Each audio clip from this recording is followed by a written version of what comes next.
tema para hoy es Dios del universo, Dios mío, el único Dios verdadero. ¿Quién creó a Dios? ¿Es Dios uno solo o es Dios un Dios trino? Esas son algunas de las preguntas que vamos a responder el día de hoy.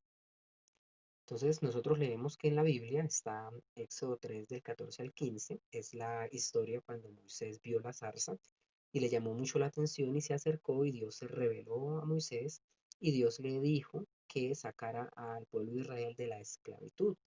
Entonces ahí fue cuando Moisés le dijo, bueno, usted me envía a liberar al pueblo de Israel, pero si la gente me pregunta quién me envió, entonces yo qué les digo, usted quién es, usted cómo se llama.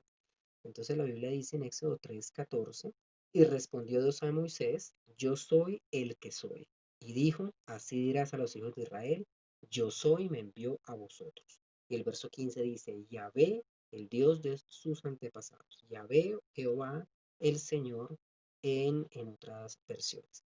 Entonces nosotros vemos que la primera mención del nombre de Dios o el nombre que representa a Dios, Yahvé, es YHWH. Y la primera mención de ese nombre, YHWH, puras consonantes sin vocales, se encuentra en Éxodo 3:15. Y al lado derecho, nosotros vemos una imagen, como se escribe en hebreo. Y es Yud Hei Vav Hei. Son las cuatro letras del alfabeto hebreo con las que se escribe la palabra Yahvé. Y al lado izquierdo vemos nosotros también la palabra en hebreo original en Éxodo 3:14, donde dice yo soy. Ahí está en la imagen, está en inglés, I am. Entonces cuando comparamos Yahvé y cuando comparamos yo soy en el original hebreo, nos damos cuenta que ambas palabras tienen cuatro letras, pero que hay una diferencia entre una de las letras. Yahvé empieza diciendo Yud, Hei, Vav, Hei, mientras que Ayam empieza diciendo Aleph, Hei, Yud, Hey. Esas son las cuatro letricas. Entonces vemos que la única diferencia entre Yahvé y yo soy es que Yahvé tiene Yud, Hey, Vav, tiene la letra Vav, mientras que yo soy tiene la letra Aleph. Entonces esas son las únicas dos diferencias en esas dos letricas, en esos dos nombres. Esa es una de las curiosidades que tiene ahí el nombre de Dios. Otra curiosidad que vemos aquí es en Éxodo 3:14 cuando dice yo soy el que soy. Así dirás a los hijos de Israel, yo soy, me envía a vosotros. Entonces hay tres veces repetido el nombre yo soy, ¿sí? Se repite tres veces. Ahí vemos una pista de quién realmente es Dios, está repetido tres veces. Otra curiosidad es que Jesús siempre dijo, yo soy el camino, yo soy la puerta, yo soy la luz de este mundo. Entonces ahí estamos viendo algunas pistas para poder identificar realmente quién es el único Dios verdadero. Y otra cuestión es de que la palabra Yahvé, cuando se conjugan, no se conjugan, sí, cuando se toman algunas letras de esta palabra Yahvé, se encuentra el verbo ser conjugado en tres tiempos diferentes, ¿sí? Yo soy está tres veces y cuando miramos la palabra Yahvé, el verbo ser está conjugado tres veces. Está conjugado en pasado, en presente y en futuro. Y eso también estaría en concordancia con lo que la Biblia nos dice que Jesucristo es el mismo ayer, hoy y por los siglos. Entonces, mire que hay muchas curiosidades solamente tomando el nombre de Dios. Entonces, ¿quién es Dios realmente? Entonces, Dios es uno solo. Hay un solo Dios verdadero que se ha querido revelar a la humanidad y ese Dios existe por sí mismo y puede ser conocido. Es decir, Dios se ha revelado a la humanidad. ¿Y cómo se ha revelado Dios a la humanidad? Pues se ha revelado a través de su palabra. Eh, Dimos tres videos diferentes acerca de la palabra de Dios, de cómo Dios se reveló a través de su palabra, muy interesantes. Entonces Dios se ha revelado a través de su palabra, Dios se ha revelado a través de su Espíritu Santo a lo largo de la historia. Desde Génesis 1:2 vemos al Espíritu Santo. En Pentecostés vimos cómo el Espíritu Santo se manifestó y en estos tiempos también vemos cómo el Espíritu Santo se manifiesta a través de milagros, de sanidades. Y Dios también se ha revelado a la humanidad a través de la persona de Jesús. Jesús es la imagen visible del Dios invisible. Eso está en Colosenses 1:15. Juan 1:18 también nos dice que Jesús es la imagen de Dios. Y además de esto, Dios se ha revelado a la humanidad a través de la creación. Romanos capítulo 1 nos dice que toda creación es un testimonio de que realmente Dios es real y que realmente Dios existe. Entonces decimos que Dios Es uno solo Dios, realmente ha existido, existe por sí mismo. Dios es verdadero, Dios es real, existe un único Dios verdadero y ese Dios verdadero se ha revelado a la humanidad. Ahora, la Biblia nos dice que la persona que dice que Dios no existe, la Biblia lo llama un necio. Salmo 14:1 dice el necio en su corazón, no hay Dios. Se han corrompido, hacen obras abominables, no hay quien haga el bien. Entonces la Biblia nos está diciendo que el que no cree en Dios realmente es un necio. La Biblia no malgasta tiempo demostrando que Dios existe porque es obvio y es evidente que Dios existe. Romanos capítulo 1 dice que la misma creación es una muestra y es una evidencia de que Dios es real. No es posible que tanta perfección, como lo vamos a ver más adelante y en otras clases posteriores, no es posible que tanta perfección sea producto del azar o sea producto solamente de una simple explosión y de una evolución. Es mucha perfección para que uno diga que eso fue al azar. Realmente hay una persona inteligente detrás de todo esto, hay un diseño inteligente en toda la creación y ese es Dios. Dios es el que realmente ha creado todo y Dios es el que está detrás de todo esto. Porque una persona es atea, siendo como un paréntesis, una persona es atea no porque no haya evidencia de la existencia de Dios, sino porque el ateo se niega a creer en Dios porque no quiere hacer la voluntad de Dios. El que dice ser ateo no está reconociendo a Dios en su vida es porque no quiere realmente hacer la voluntad de Dios, sino porque quiere hacer su propia voluntad. Esa es la razón por la cual las personas dicen yo soy ateo o gracias a Dios soy ateo. Dicen algunos, contradiciéndose a ellos mismos. Hay otras personas que se dicen ser agnósticos o escépticos. Estas personas dicen, no, Dios sí existe, es posible que Dios exista, pero posiblemente, muy probable, no le importa lo que estamos haciendo aquí en la tierra. Entonces esas personas de la misma manera están diciendo, Dios posiblemente sí existe, pero yo no quiero reconocerlo en mi vida, yo no quiero que Él gobierne mi vida, yo quiero hacer mi propia voluntad. Entonces ahí es donde la Biblia llama necio a quien habla de Dios, pero se niega a aceptar su gobierno en todas las áreas de su vida.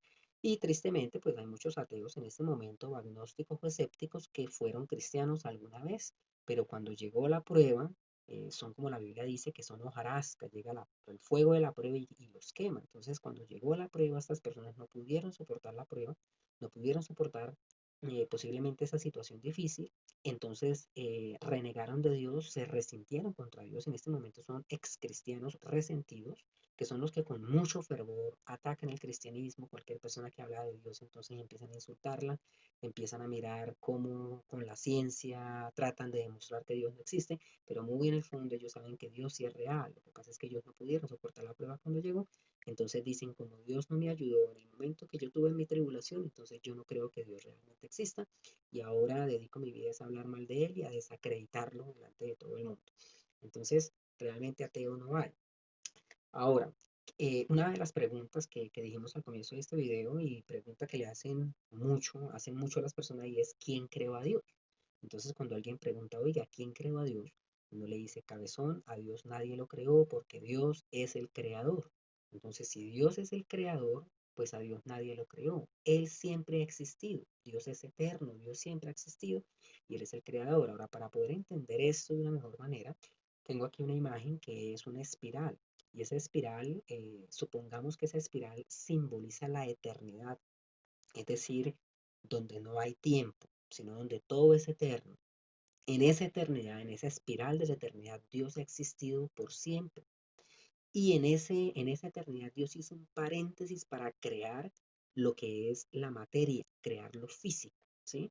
Hay un postulado de la ciencia que dice la materia no se crea ni se destruye, sino que se transforma. Es decir, que para la ciencia la materia es eterna, siempre ha existido. Y ahí es donde hubo una explosión, donde empezó el Big Bang, la gran explosión, evolución de gases, y de ahí empieza la ciencia a contar la historia. Pero ¿qué nos dice la Biblia? La Biblia nos dice que Dios es eterno y que Dios creó todo lo que vemos, es decir, Dios es eterno y Dios creó la materia. Entonces, en medio de este paréntesis de la eternidad, Dios hizo un paréntesis, creó el universo. Génesis 1:1 dice, en el principio creó Dios los cielos y la tierra. Los cielos y la tierra es el universo o lo que los griegos llamaban el cosmos. Y dentro de ese paréntesis del universo, Dios escogió el planeta Tierra para ser habitado. Y ahí es donde empieza el proceso de creación, 6 días literales, donde Dios creó el ser humano, Dios creó todo lo que vemos. Ahora, cuando la ciencia trata de explicar el origen del universo, lo hace dentro del paréntesis. porque si la ciencia se sale del paréntesis, pues tendría que aceptar el creacionismo y tendría que aceptar que Dios existe.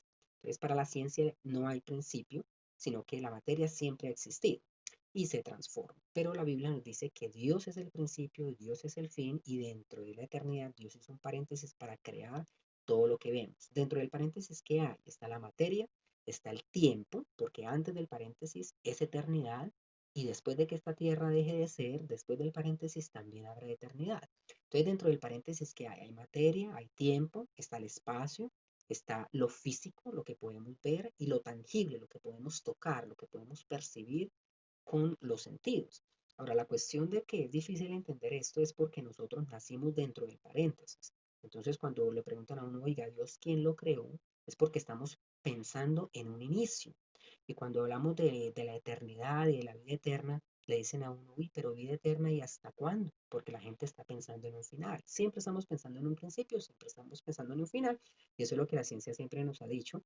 Por ejemplo, con los seres vivos que nacen, crecen, se reproducen y mueren, que a propósito es un punto de vista muy limitado, porque ahí no hay ningún propósito de vida. Ahí no dice nace, crece, tiene éxito, se reproduce y muere, sino que dice nace, crece, se reproduce y muere, como si solamente estuviéramos para reproducirnos, solamente la parte biológica, no estamos viendo la parte espiritual. Entonces, dentro del paréntesis, nosotros nacimos y por eso siempre estamos pensando en un inicio y por eso siempre estamos pensando en un final. Pero la Biblia nos dice que Dios es el principio, Dios es el final, Dios es el alfa y la omega, Dios es el principio y es el fin.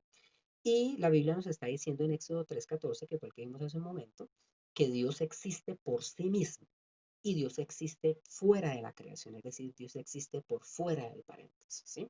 Entonces, en la eternidad, en el paréntesis de la eternidad, Dios hizo un paréntesis para crear lo que hemos visto y a Dios nadie lo creó porque Dios es el creador. Ahora, en cuanto a la persona de Dios, nosotros decimos que Dios es el origen del universo, Dios es el origen de la vida y Dios es el que sostiene el universo y la vida a causa de su gran misericordia.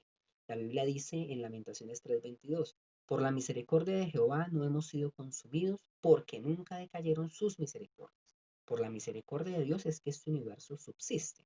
Y Hebreos 1:3 nos dice, el cual siendo el resplandor de su gloria y la imagen misma de su sustancia, y quien sustenta todas las cosas con la palabra de su poder. La Biblia nos está diciendo no solamente que Dios es el creador del universo y de la vida, sino que Dios es el que sustenta el universo y el que sustenta la vida. Y ahí tengo un versículo, una imagen, perdón, ahí tengo una imagen del átomo y la puse por la siguiente razón. Porque la ciencia cuando trata de explicar el origen del universo, pues dice que la materia es eterna, habla de un Big Bang, habla de una evolución, habla de un origen de la vida a partir de una célula, pero cuando la ciencia trata de explicar cómo se sostiene este universo por sí mismo, no lo puede hacer. ¿Y por qué tengo el átomo? Porque en el átomo tiene un núcleo y en el núcleo del átomo hay protones y hay neutrones. Los protones tienen carga positiva, los neutrones tienen carga negativa. Y alrededor del núcleo, que es lo que estamos viendo ahí, de color gris, esos son los electrones y los electrones tienen carga negativa. En el núcleo vemos la imagen que tiene color rojo, color azul. Protones con carga positiva, neutrones con carga neutra. Ahora, hay una ley de la termodinámica que dice que las fuerzas similares se repelen y que las fuerzas opuestas se atraen. Si las fuerzas similares se repelen y si el núcleo del átomo tiene solamente protones con carga positiva y los neutrones no cuentan porque tienen carga negativa, entonces el átomo tendría que explotar. El núcleo del átomo tendría que explotar. ¿Cómo explica la ciencia de que no explota el núcleo del átomo? Entonces tiene que inventarse algo y es lo que ellos llaman gluones. Los gluones. Y dicen que los gluones están ahí y que esos son los que unen a los protones y no permiten que haya una explosión, pero a los gluones nadie los ha visto, no se pueden medir, no, a través de un proceso empírico, a través de la experiencia no se han visto ni se han comprobado los gluones. Entonces, los gluones es un intento más de la ciencia de tratar de explicar el origen del universo y tratar de explicar en este caso que el universo subsiste por sí mismo. Pero la Biblia nos dice es que Dios creó el universo y no solamente eso, sino que Dios mismo sostiene este universo. Sin Dios, este universo no podría ser. Esa es la conclusión. Como segundo punto, vemos entonces que aparte de que Dios es el que ha creado el universo y el que lo sostiene, vemos que Dios es espíritu. Dios es puro y Dios es infinito. En Juan 4:24 dice, Dios es espíritu y los que le adoran en espíritu y en verdad es necesario que lo adoren. Entonces, si Dios es espíritu, pues obviamente nadie puede decir, como dicen muchos ateos, yo no creo en Dios porque no lo he visto. ¿Sí? No creo en Dios porque sí, porque no lo he visto, pero la Biblia nos dice que Dios es espíritu, es puro e infinito. Ahí es donde uno ve realmente el orgullo del ser humano, que quiere que es que Dios se revele así físicamente para poder creer en él. Pero la Biblia nos habla es de fe, de creer sin ver. Y otro concepto que vemos en esta cuestión de Dios, y otra pregunta que hicimos al principio de este video era si Dios es uno o Dios es un Dios trino. Entonces hay un concepto que es el concepto de Trinidad, que es un solo Dios verdadero pero tres personas diferentes. ¿Qué nos dice la Biblia? La Biblia nos dice que Dios es uno. Dios se ha revelado como uno y como único. Deuteronomio 6:4 es el Shema de Israel que dice, Oye Israel, Jehová nuestro Dios, Jehová uno es. Pero lo curioso aquí es que cuando uno ve la palabra original en hebreo, que es Ehad o Eshad, esa palabra significa uno, significa único, pero también significa unidad y significa unido. Es decir, que la Biblia nos está diciendo con la palabra original Echad o Ejad, cuando la Biblia dice que Dios es uno, nos está diciendo que Dios es una unidad. Y nosotros entendemos después, al leer la Biblia y al analizarla, entendemos de que Dios es una unidad de tres personas. Porque además de que Dios es uno solo, Dios también es plural. La primera mención de la palabra Dios en la Biblia está en Génesis 1:1, es la tercera palabra. Nada está por casualidad en la Biblia. La tercera palabra de la Biblia, del Antiguo Testamento, es Elohim. Dice, en el principio creó Dios, Elohim, ¿sí? Bereshit bara Elohim, en hebreo, son tres palabras. La tercera palabra es la palabra Dios y es Elohim, y resulta que la palabra Elohim es una palabra que es plural, tiene una terminación plural. Es decir, que Dios es plural. No solamente Dios es uno, como nos dice Deuteronomio 6:4, Dios es una unidad, según el simbolismo o el significado de la palabra Ejad, Echad, uno, en Deuteronomio 6:4. Además de eso, la palabra Dios Elohim es plural. Y aparte de esto, cuando uno lee Génesis 1:26, dice, entonces dijo Dios, hagamos al hombre a nuestra imagen. Ese hagamos es plural. Y Génesis 3:22 dice, y dijo Jehová Dios, he aquí el hombre es como uno de nosotros en Génesis 3:22. Entonces ahí vemos que Dios está hablando en plural, Dios es plural.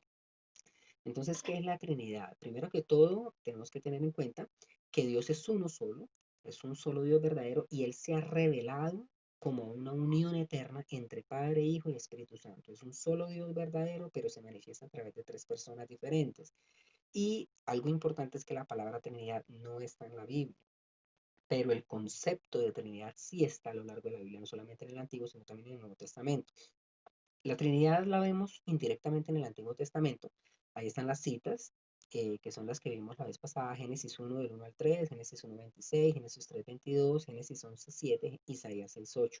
En estos versículos nosotros vemos que Dios es plural. Génesis 11:7 es cuando dice, descendamos y confundamos sus lenguas. Isaías 6:8 nos dice, ¿quién irá por nosotros? Entonces ahí vemos indirectamente que en el Antiguo Testamento se ve una Trinidad, es decir, se ve que Dios habla en plural. Pero en el Nuevo Testamento realmente ya es evidente que Dios es una Trinidad.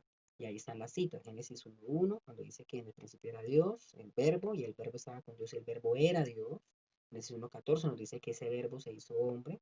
Y tenemos otras citas como Hebreos 1 del 1 al 3, Mateo 3:16-17, que es el bautismo de Jesús, Mateo 28:19, que nos habla de la gran comisión, que dice bautizarnos en el nombre del Padre, del Hijo y del Espíritu Santo. Y uno de los versículos que más me gusta, que es Efesios 2:18, que está aquí en pantalla, y que es uno de los que nos da mucha luz acerca de la Trinidad. Y Efesios 2:18 dice, porque por medio de Él, es decir, por medio de Cristo, los unos y los otros tenemos entrada por un mismo espíritu al Padre. Aquí todo el pasaje de Efesios capítulo 2 nos está hablando de Cristo. Y cuando llega al versículo 18 dice, porque por medio de Él, por medio de Cristo, los unos y los otros tenemos entrada por un mismo espíritu al Padre. Ahí estamos viendo las tres personas de la Trinidad y este versículo nos está diciendo desde que para nosotros acceder al único Dios verdadero tenemos que involucrar a las tres personas. ¿Sí? Y recordemos que la iglesia de Éfeso era una de las iglesias más maduras. Cuando uno lee el libro de Efesios no es fácil entenderlo porque tiene un lenguaje complejo, pero una de las iglesias más maduras que había en tiempos de Pablo. Y ahí Pablo les está diciendo que para acceder al único Dios verdadero es necesario involucrar a los tres, al Padre, al Hijo y al Espíritu Santo. Ahora, una de las formas más fáciles que yo he encontrado para explicar la Trinidad somos nosotros mismos. La Biblia nos dice en Génesis 1:26 que nosotros fuimos creados a imagen y semejanza de Dios. Y si Dios es Padre, Hijo y Espíritu Santo, la Biblia nos dice en 1 de Tesalonicenses 5:23 que nosotros también somos tres, somos espíritu, alma y cuerpo. Y como nada en la Biblia está al azar, sino que todo tiene un propósito, cuando uno hace la comparación entre 1 de Tesalonicenses 5:23 y Apocalipsis 4:8, encuentra uno mucha luz también acerca de la Trinidad. 1 de Tesalonicenses 5:23 nos dice, y el mismo Dios de paz, ahí está hablando de Dios, el mismo Dios de paz os santifique por completo, ahí está hablando de santidad, de que Dios es santo. Y dice, y el mismo Dios de paz os santifique por completo y todo vuestro ser, es decir, todo usted, toda su persona completa, espíritu, alma y cuerpo, sea guardado irreprensible para la venida de nuestro Señor Jesucristo. Está hablando de Dios, está hablando de santificación y está hablando de espíritu, alma y cuerpo. Y cuando vamos a Apocalipsis 4:8 nos dice, santo, santo, santo. Tres veces nos está hablando de santidad. Santo, santo, santo. Es el Señor Dios, el Todopoderoso, el que era, el que es y el que ha de venir. Ahí está conjugado el verbo ser tres veces, el que era, el que es y el que ha de venir. Y cuando lo comparamos con Éxodo 3:14, cuando Dios le dijo a Moisés, yo soy el que soy, cuando usted repite varias veces, yo soy el que soy, ese verbo ser varias veces, hay un énfasis que está diciendo, yo existo por mí mismo. No hay un nombre que me encierre a mí ni encierre todo lo que yo soy el que soy, ¿sí? Entonces aquí vemos la conjugación, el que era, el que es, el que ha de venir, lo mismo que Jesucristo es el mismo ayer, hoy y por los siglos. Y dice santo, santo, santo. Ahí está hablando de Dios, está hablando que es santo, está hablando que son tres, o está hablando de tres veces. Entonces, si Dios es Padre, Hijo y Espíritu Santo, tres personas diferentes, pero un solo Dios verdadero, de la misma manera nosotros, nuestro ser, somos uno solo, pero tenemos espíritu, alma y cuerpo. Y otra cuestión interesante acá es de que el Padre es Dios, el Hijo es Dios, el Espíritu Santo es Dios, pero el Padre no es el Hijo, ni el Hijo es el Espíritu Santo, ni el Espíritu Santo es el Padre. Es decir, son tres personas diferentes, pero cada uno de ellos es Dios, porque es un solo Dios verdadero manifestado de tres formas diferentes. Y otra cuestión es de que las tres personas de la Trinidad son diferentes, pero hay una subordinación entre ellos. El Espíritu Santo se sujeta al Hijo, el Hijo se sujeta al Padre. ¿Sí? Y hay otro versículo que dice que todo se ha sujetado al Hijo, pero que cuando todo se haya sujetado al Hijo, el Hijo mismo se sujetará al Padre. ¿Sí? Ese es otro versículo que hay ahí. Entonces, es un solo Dios verdadero, se manifiesta a través de tres personas diferentes. ¿Sí? Ese es el concepto de Trinidad. Entonces es un solo Dios y son tres personas. Otra cuestión interesante es de que cada persona de la Trinidad tiene su función. Son diferentes y no operan por separado. Ahí tenemos unas citas. Por ejemplo, Juan 5:19 está hablando Jesús y dice, no puede el Hijo hacer nada por sí mismo, sino lo que ve hacer al Padre. Porque todo lo que el Padre hace, también lo hace el Hijo igualmente. Es decir, que Jesús no actuó por su propia cuenta, sino que todo lo que Jesús hacía, lo hacía era lo que veía hacer el Padre. Es decir, trabajan en equipo, no operan por separado. Juan 17:22 dice Jesús, la gloria que me diste yo les he dado para que sean uno, así como nosotros somos uno. Y en muchos otros versículos, como Juan 10:30, Juan 10:38, Jesús dijo, el Padre y yo uno somos. Y ahí tenemos otro versículo adicional y es Juan 14, del 9 al 10, que también nos está diciendo lo mismo. ¿Qué creencias y enseñanzas erróneas hay sobre Dios entonces? Entonces, la primera creencia errónea es negar la Trinidad, ¿sí? Ahora, muchas personas se han ido en contra de la Trinidad por muchas razones que vamos a ver ahora, pero lo primero que debemos tener en cuenta es de que Satanás es el imitador de Dios y Satanás siempre ha querido imitar a Dios y ha querido corromper todo lo que Dios ha hecho. Entonces, la Biblia nos dice en Apocalipsis 13, versículo 4 y versículo 11, nos dice de la siguiente manera, y adoraron al dragón que había dado autoridad a la bestia y adoraron a la bestia. Verso 11. Después vi otra bestia que subía de la tierra. En este versículo vemos que la Biblia nos dice y adoraron al dragón, ese es Satanás, que había dado autoridad a la bestia, ese es el anticristo, el gobernante mundial que habrá en el futuro, y adoraron a la bestia. Después vi otra bestia, es decir, la segunda bestia, que es el falso profeta, el líder religioso, que estará al lado del anticristo, que subía de la tierra. Eso es lo que nos dice Apocalipsis 13, el 4 al 11. Es decir, que ahí vemos una trinidad satánica. Vemos el dragón, que es Satanás, la primera bestia, que es el anticristo, y la segunda bestia, que es el falso profeta. Entonces estamos viendo realmente que Satanás es el imitador de Dios, y vemos que Satanás también tiene su trinidad satánica. Aparte de eso, hay algo que las personas han hablado y se han ido en contra de la Trinidad, diciendo que el concepto de Trinidad es un concepto pagano, ¿sí? Que viene del paganismo. Pero, ¿cuál es realmente la Trinidad pagana? La Trinidad pagana empezó en Babilonia con la Torre de Babel y empezó con Nimrod. Y Nimrod fue entonces el dios Sol. Vemos después, más adelante, por ejemplo, que los egipcios hablaban de Ra, que era el dios Sol, ¿sí? Entonces Nimrod, el dios Sol. Teníamos a Semiramis, que Semiramis era la mamá de Nimrod, pero también fue su esposa. Semiramis se casó con su propio hijo. Entonces Semiramis era la diosa luna. Y después Semiramis se acostó con otro hombre y tuvo una relación sexual ilícita y tuvo un hijo que se llamó Tamus. Y Semiramis le dijo a todo el mundo no, que ese hijo había sido concebido de manera sobrenatural y por eso dijo que Tamus era la reencarnación de Nimrod y ese Tamus era el hijo de Dios. Entonces vemos que Nimrod, Sun God, Dios Sol, Semiramis, Moon Goddess, es decir, diosa luna, y Tamus, Son of God, que es hijo de Dios, ¿sí? Entonces tenemos Dios Padre, Diosa Esposa y Dios Hijo. Y lo que hizo Semiramis de decir que ese hijo que estaba en ella, que había sido concebido de manera sobrenatural, ¿por qué sucedió eso? Porque resulta que la profecía del Mesías de Génesis 3:15 era bien conocida por todo el mundo, porque desde los inicios de Adán y Eva todos estaban esperando la venida del Mesías. Entonces, todos ellos creyeron que realmente ese era el Mesías. Entonces, la Trinidad pagana, ¿cuál es? Es Dios Padre, que es el Sol, Diosa Esposa, que es la Luna, y Dios Hijo, que es el Dios reencarnado, ¿sí? El Dios Sol o el Dios Padre reencarnado. Entonces, esa es realmente la Trinidad pagana. Otra cuestión para uno poder identificar cuando hay una Trinidad pagana o cuando hay paganismo es cuando se habla de Dios Padre y se habla de Diosa Madre, o cuando se habla de un Dios masculino y cuando se habla de una diosa femenina, ¿sí? Entonces, cuando uno ve la Trinidad que acabamos de mirar de Dios Padre, Diosa Esposa y Dios Hijo, esa es una Trinidad pagana, pero no es la misma Trinidad de la Biblia, porque la Trinidad de la Biblia es Dios Padre, Dios Hijo, Dios Espíritu Santo. Entonces no estamos hablando de esposa, sino de Espíritu Santo. Pero cuando analizamos esta dualidad, Dios Padre, Dios Madre, Dios masculino, Dios femenino, nos damos cuenta que sí hay una organización en este momento que sí tiene una Trinidad pagana, y es el catolicismo. El catolicismo sí habla de Dios Padre, que es Dios como tal, habla de Dios Hijo, que es Jesucristo, y habla de la diosa esposa, que sería María, la madre de Jesús.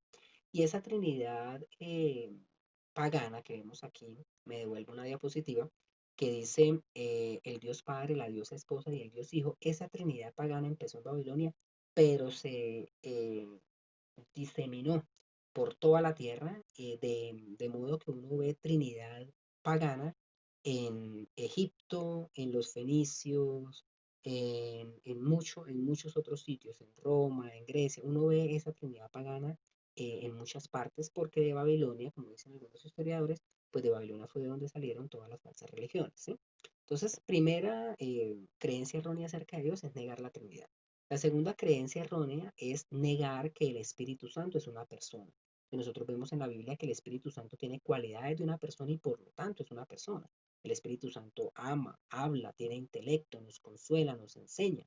Por ejemplo, 1 Corintios 2:10 dice, pero Dios nos las reveló a nosotros por el Espíritu, porque el Espíritu todo lo escudriña aún lo profundo de Dios. Entonces, si el Espíritu Santo escudriña, es decir, que el Espíritu Santo tiene mente, tiene intelecto, pues obviamente es una persona.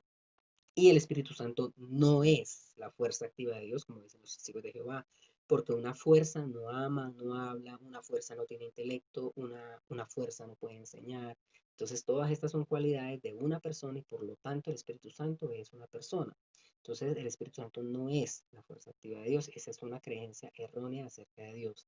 Y la tercera creencia errónea acerca de Dios es creer que la única persona es el Hijo. Ahí es donde están los unitarios, los que de manera despectiva, algunas personas que no saben usar bien el idioma, dicen los Jesús solos. Jesús solos es un término despectivo El término correcto es unitarios. ¿Qué creen los unitarios? Los unitarios creen que el Padre, el Hijo y el Espíritu Santo están contenidos en la persona de Jesús, es decir, que Jesús es la única persona.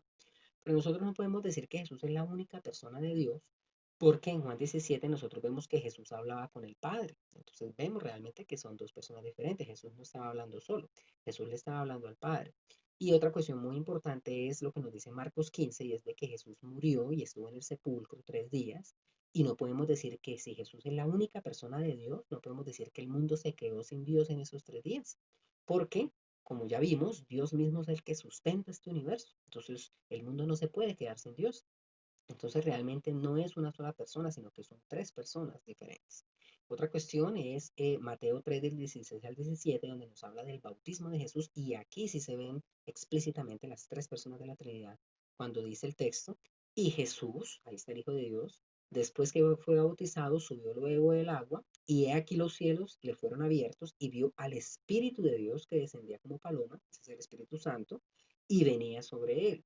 Y hubo una voz de los cielos, ese es el Padre, que decía, este es mi Hijo amado en quien tengo complacencia. Entonces ahí en el bautismo de Jesús vemos realmente bien diferenciadas las tres personas de la Trinidad, que son tres personas diferentes, pero un único Dios.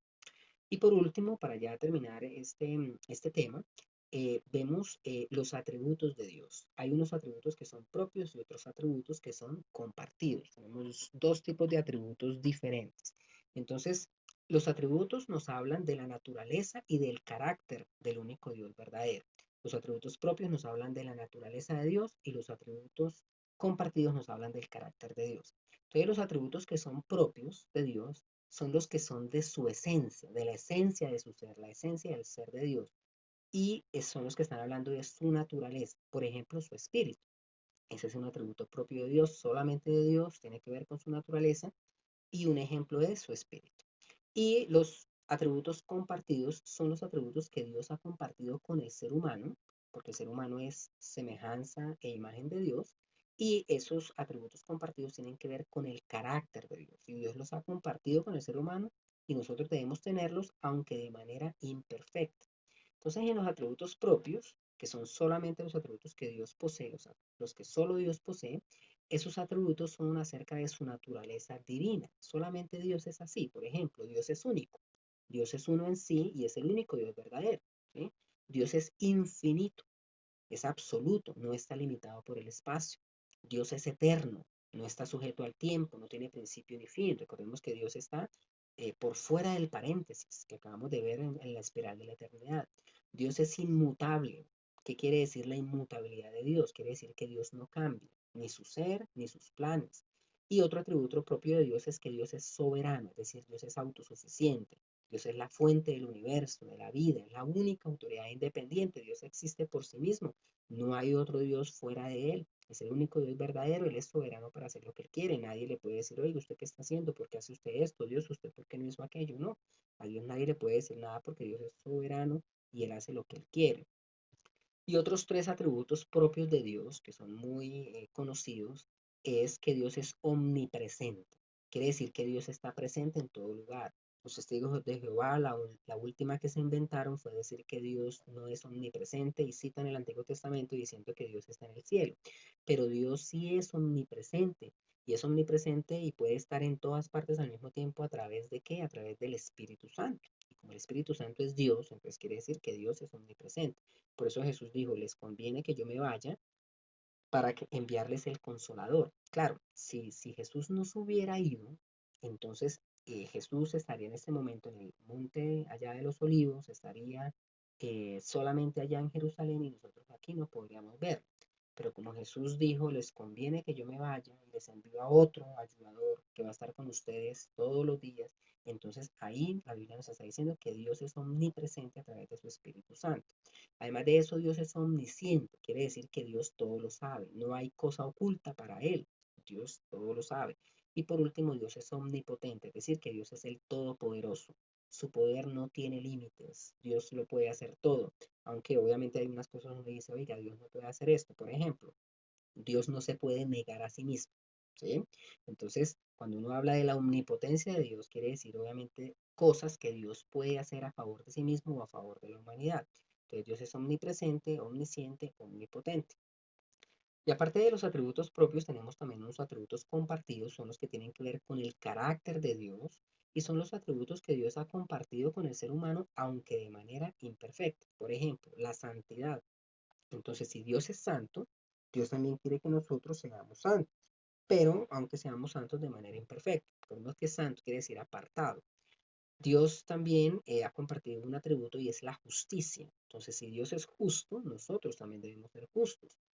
Otro atributo es el amor. La Biblia nos dice que Dios es amor. No es que Dios tenga amor, sino que Dios es amor. Y si Dios es amor, la Biblia nos dice que nosotros debemos amarnos también los unos a los otros.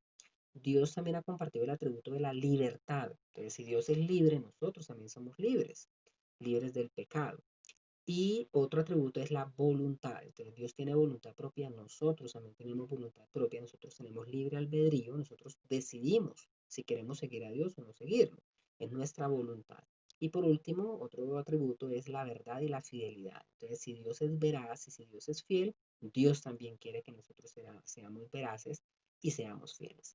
Entonces, ese es el tema para hoy acerca del tema de Dios, de quién es Dios. Sabemos entonces, como conclusión, que a Dios nadie lo creó, Dios es el creador, Dios existe por fuera del tiempo, existe por sí mismo.